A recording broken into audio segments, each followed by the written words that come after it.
Welcome to Authors Alcove for Fantasy Writers, where we explore the craft of storytelling, dive into the art of novel writing, and discover strategies to make your book stand out in the crowded market. If you have not been watching recently, we now have a new series called Story Savvy Self-Editing Series with Rebecca Hartwell. She has been helping me learn how to self-edit my book, as that is the part I am in, and it's a 52-week series where we're just diving into how to edit. Fortunately, today is a really good cap to that. It's how to write a novel that sells. And we have Lana McAra. Is that how you pronounce your name? Yes. Awesome.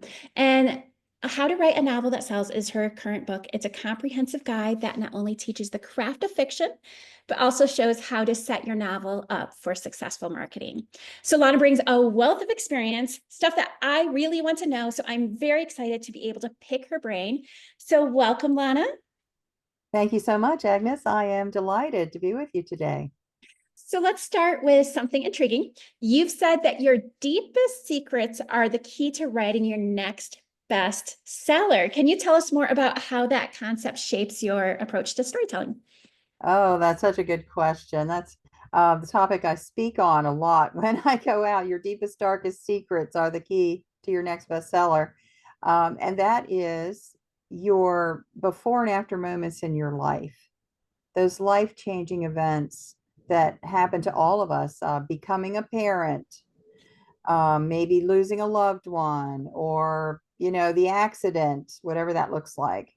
Those are times in our lives that teach us a lot about life. They teach us about ourselves. And so there's always some nuggets in there that we can share in our fiction. And that means our characters are going to be going through some things that we know about, that we can help them through because we've been there and done that. So just so that everybody understands, what is your area of expertise and how did you get started in the world of novel writing? Just so everybody Well, knows you're qualified. such a big question. I started writing years ago. My first book came out in 1996, and I am a fiction author primarily. I started out in fiction. My first 28 books are, I'm sorry, 26 books are fiction. And then I began ghostwriting, and I have ghostwritten 20 nonfiction books. And so I've been on both sides of the equation with fiction and nonfiction. But when I won the Christie Award, people were asking me to help them get published, get their fiction books published. So then I started teaching people how to do fiction. And I just released this book, How to Write a Novel That Sells. And basically, it's the lessons from my class, along with a lot of the helps and study helps and resources and all that, in a book form. So that's really how I got started. And now I'm back to writing fiction again and doing my class. So that's what got me here. Now we're talking about a 30-year career at this point. So, having written so many books, I'm sure you've learned a lot in that time. So, what are some key things that you would share with somebody who's just getting started, who really wants to make sure that they write a book that sells? What I find with people who just launch into a novel is that they're missing some things. They don't understand some concepts that they need to get. And I call that gaps, where there are gaps in your knowledge of what it takes. And then for some reason, it's a good book and people like it, but there's something missing and you don't know what. And so my suggestion for that is to get in a systematic program or get a book that systematically goes through the whole process, because then you can find out where you're missing your information. I had that happen to me, and it took me 14 years to get published, my first book. So if I'd have had something systematic like that, I would have done so much more. I would have been published so much faster without all the headache, of wondering, what am I doing wrong? If I could just get somebody to tell me, I would have skipped all that. So, is that what this particular book does? Is walks you right? Yes. Okay. Yes. So, what are some of the key things that it will hit in there so people know what to expect? It goes into the matter of theme. What is the theme, the message of your book, and how that works? Because theme is really important for a very strong book. When we're in school, they kind of pass it over like, oh, the theme is the message. Well, how does it work? And the way that it works is that you take your theme and put it like an anchor. It's like an anchor in the ground, and then everything comes off the theme. So let's say your theme is everyone has their own purpose in life. And so your story is about a girl who is living under her mother's shadow. She wants to be like her mother, and she doesn't really have her own purpose. So her growing point, which is the theme, is to find her own purpose. And so she's got to go through a process of discovering her own purpose in life.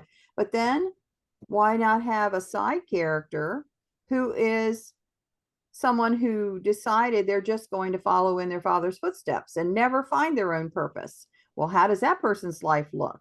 And what if there's someone else who did find their purpose, and look at them, they're like 20 years ahead of this idea and where they've gone, and their life is on their own terms, and they're, like an example for your main character. And so when you're doing your side characters, your minor characters, and all these different facets of the book, they all somehow relate to the theme.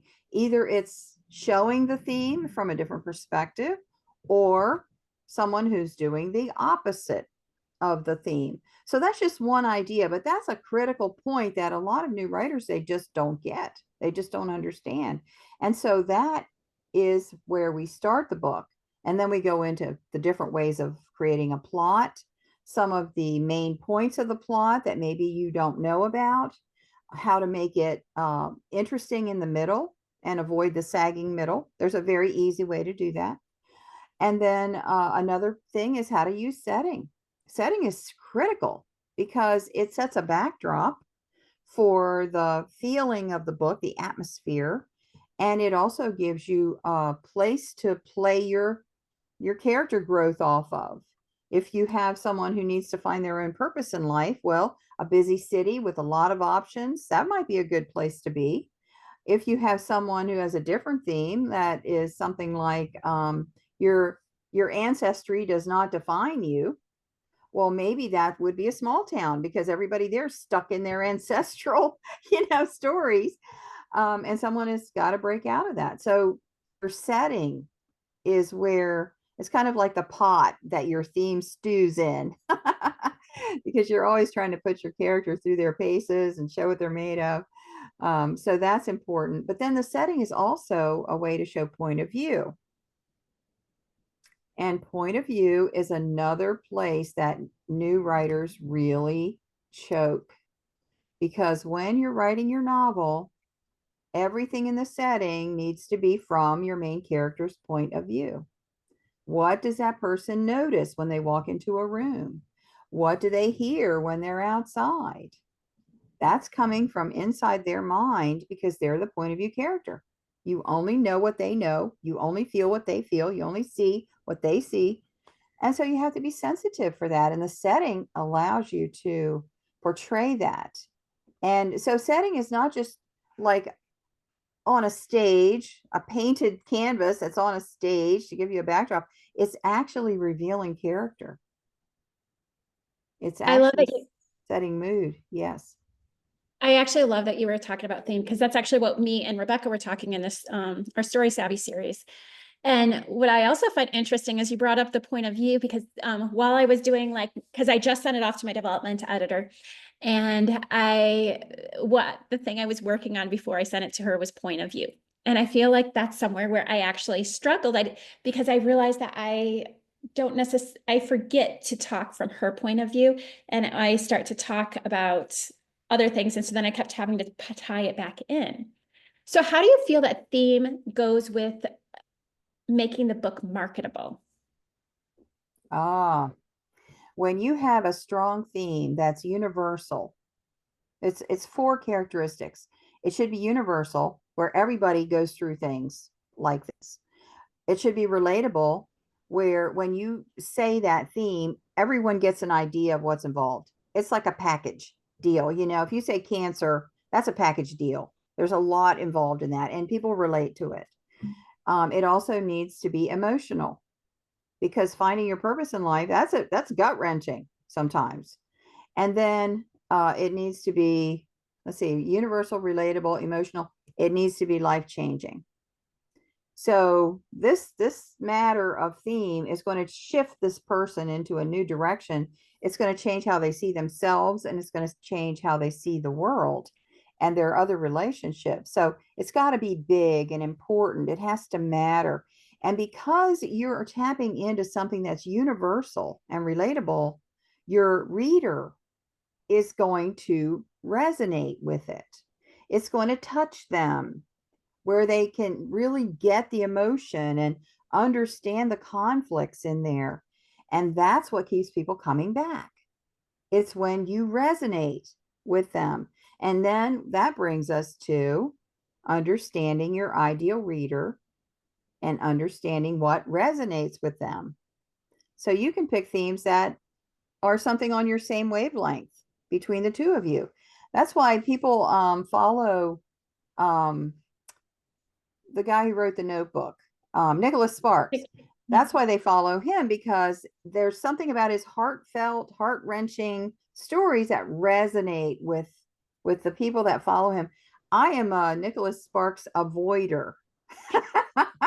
Every once in a while I get sucked in, I turn on a movie, I'm like, oh no, it's Nicholas Sparks, because I know it's going to be gut wrenching and so sad, at the end. I don't like to cry at the end, but I still can't put it down.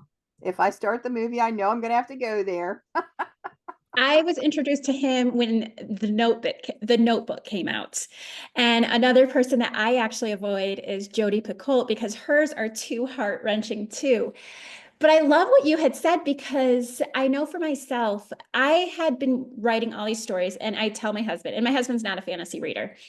And he would always tell me, I don't know if that's a good story, and it wasn't until I actually found my theme during a therapy session, actually, where I realized that I was a natural peacekeeper. I was always trying to keep the peace. And she goes, but if you really want peace, you have to be a peacemaker. And when she said that, I was like, it like just clicked with me, as like, and she's like, so a peacemaker sometimes has to disrupt the peace to achieve that. And hearing that was something like, and when I had that as my particular theme for my book, that's when my book just came to life. And I shared my idea with my husband. And that was the first time he was like, that sounds like a really good story. He goes, I probably wouldn't read it, but it's a really good story, because he likes his action adventure. That's just not who I am. But I wanted to talk a little bit about the marketing. So you market without social media. What does that look like?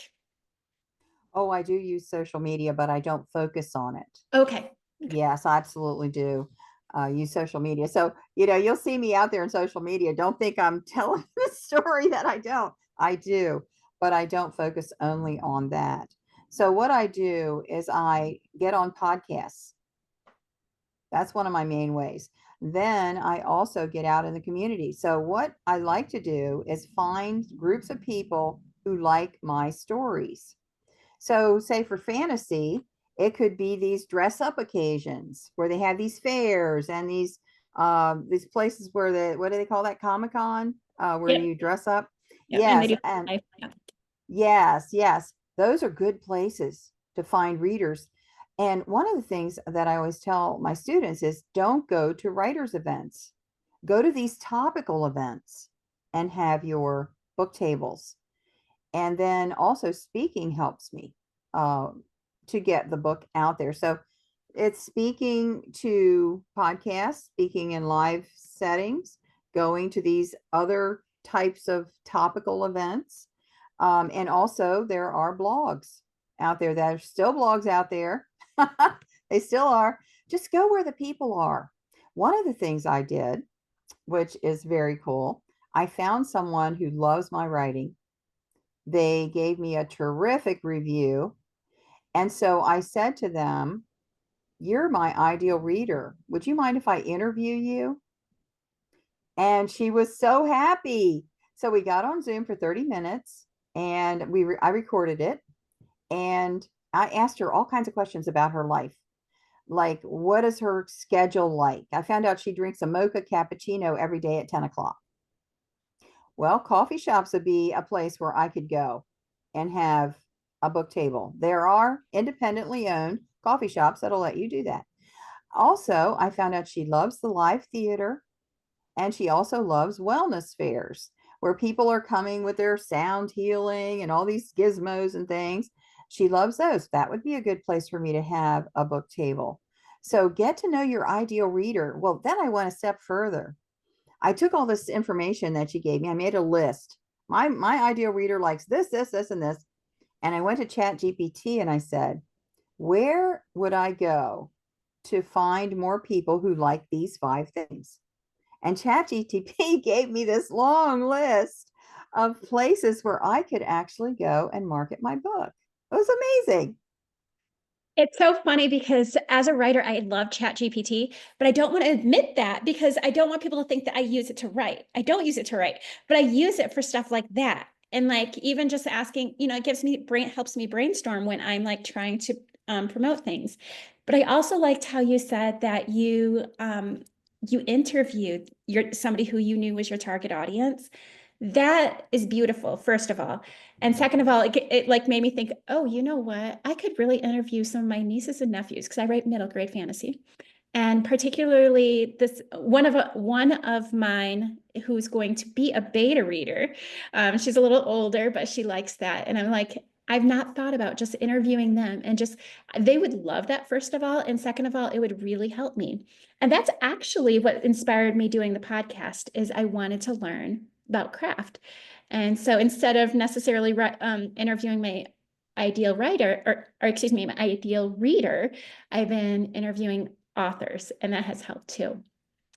But I wanted to ask you, so I love I love that all of the topics you've talked today are exactly what we've been talking about in our self-editing course. But how can writers ensure they're targeting the right audience for their book? I know you kind of touched on that as far as interviewing them, but how do you know for sure that that is your ideal audience? It's the response you're getting. How many people are commenting on things that you post?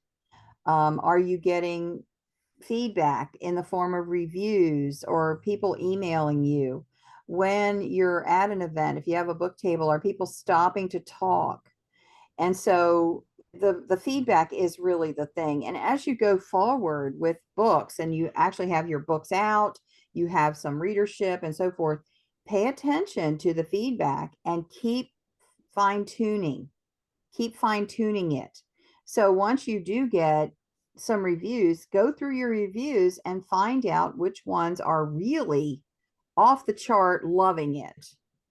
And then see if you can connect with that person to get more information. One good question to ask them is, what was your favorite thing about the book? What was it? Because to me, in my writing, I think the humor is like the best, but maybe it wasn't. Maybe they liked the antagonist, or maybe they liked the setting or something else. So you really have to ask them those questions in order to understand what they're really getting from it, and then keep fine tuning your ideal reader avatar. One of the things that you have mentioned is that it's often said that authors should focus on the craft first and marketing second. How do you personally find that balance between the two? Well, after writing a certain number of books, I realized that some books were more successful than others in sales. And what I found was when I tapped into my own life experience and I brought my experience into the book, not as a biographical sketch or anything, but just I was in a situation similar to this one time, and it gave me an insight into how people act in those situations, what they feel. And so when I had a personal kind of stake in the story, it went so much better. Those, not only is the story better, it has a lot more depth, but also then I had opportunity. And this is a really good point because as fiction writers, we struggle to get the podcast interviews and to get media coverage and so forth. But when you have a personal stake in the book, then you have something to talk about. Oh yeah, I wrote this book because one time I had a stalker and it scared the crap out of me, and I just had to write about it. And well, hey, stalker's a good topic. And then that opens up for them to talk about, oh, we have statistics here and we have all this, and these organizations will help you with this situation. And then you have an open door to talk about your book because you've anchored it into your own experience. And so that's one of the key points, is to put yourself in the story to a degree that you then can market your experience and say, oh, by the way, I have a book. And that kind of goes back to you saying that you don't necessarily go to reader events, you go to topical events. And I think that that's really smart. That was actually one of the things. I had somebody who specializes in getting authors onto podcasts. I had that on my other podcast that I have for, all genres. And one of the things she said is, she goes, don't look at the necessarily, she goes, still do the reading ones. She goes, but some of your best ones are going to be the ones that are not necessarily targeting for readers, because you're telling them, hey, I have a book that interests you, not just I have a book that I wrote. And I thought that that really resonated. Yes, absolutely. The main reason I go to these author events is to meet other authors for networking purposes. I don't really go to sell books because there's so many people selling books at one time. Anybody who walks into that event is like, deer in the headlights. So much to look at, but the networking, it has been phenomenal because you don't know who has a podcast, you don't know who has a contact, or maybe they go to some live event that you could go to too. That would be for your book. So I go there to network. I know you also have an affiliate program for your books. Can you share about that? Sure, sure. I have that affiliate program for my latest book, How to Write a Novel That Sells, because I am doing self-fulfillment for that book. It's on Amazon, but I order copies and I mail them myself. So that is the difference. Because I'm doing that, I'm getting the book at the printer rate, which means I can then give affiliate commission for any book sales. So I have an agreement with my local chapter of Sisters in Crime that whenever the book is in their newsletter and it sells copies, I donate 20% to the Sisters in Crime chapter. And it has really been beneficial. So it's a thank you for those people who are willing to share, because I do appreciate it. But if you're giving all your money to the publisher, you don't have that option.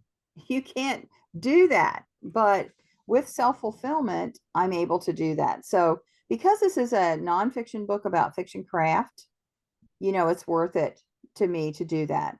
For my fiction books, I don't have that opportunity because they're both with publishers. So I know everything that you shared can be done or is relevant to fantasy writers, but I want to know, what type of books do you tend to? It sounds like you kind of hinted at it, but what books do you typically write about? Mysteries.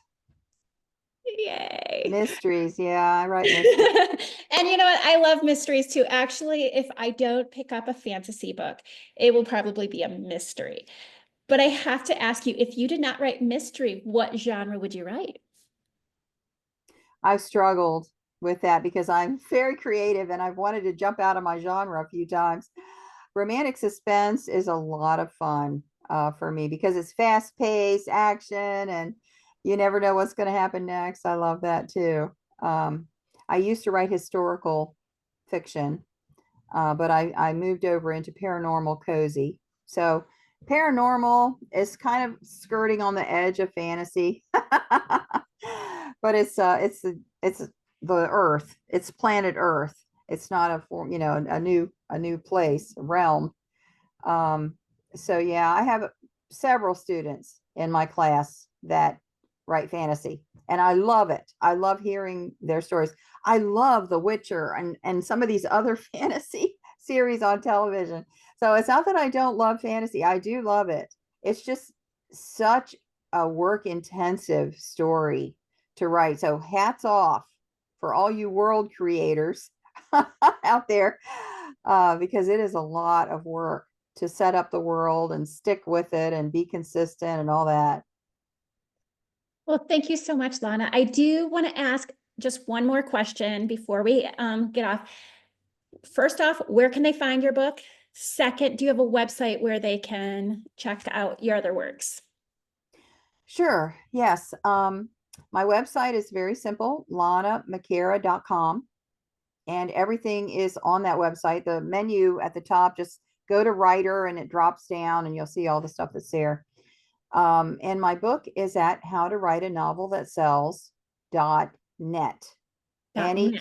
Net. If you go to howtowriteanovelthatsells.com, that's my class. But howtowriteanovelthatsells.net is the book. So do you do an online class then?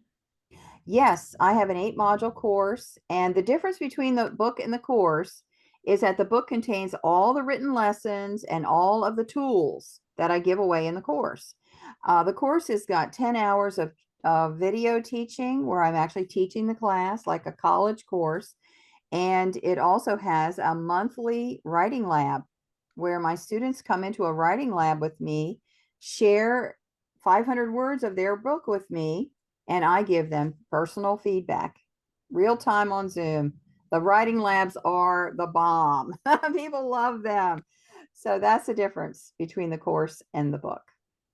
Thank you so much for sharing about that course. I actually did not look at your course, so I'm definitely going to be doing that right after this. Anyway, again, thank you so much for joining us on Author's Alcove for Fantasy Writers. Your insights into crafting has been absolutely informative. Before, I also want to thank just my listeners. And before you guys go, don't forget to visit our membership site, authorsalcove.com. It has become a membership site, and there's going to be writing resources. I'm definitely going to be adding her book as well. And again, this was Lana McAra. I feel like I'm saying that name wrong. McAra? Lana McAra. McAra. Okay, that is why.